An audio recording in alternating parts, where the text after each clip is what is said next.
Really, any patient who has a ventral hernia deserves a consultation to discuss options for repair. In particular, those who are symptomatic, who have chronic pain, or who have ever had an intestinal obstruction related to their hernia.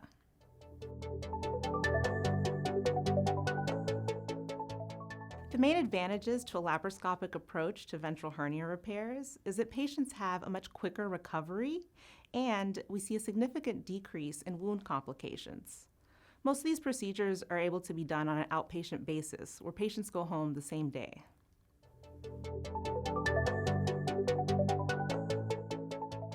In general, if a patient is a candidate for a laparoscopic repair, they're also a candidate for a robotic repair.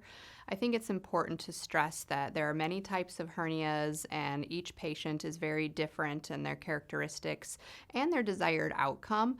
And so the ability to come to a center like ours where we have a comprehensive approach and really look at each individual and decide what is the best option for them. And sometimes it may be open and sometimes it's laparoscopic and sometimes it's robotic, but we're able to offer them all of those approaches.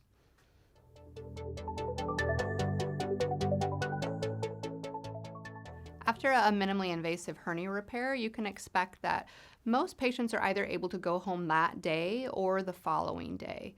For all of our patients, whether it's an open approach or a minimally invasive approach, we do have an advanced recovery pathway that we follow, and that's really geared at getting the patients out of the hospital as soon as possible and back to their daily lives. It involves things like reducing narcotic use and advancing their diet as soon as possible.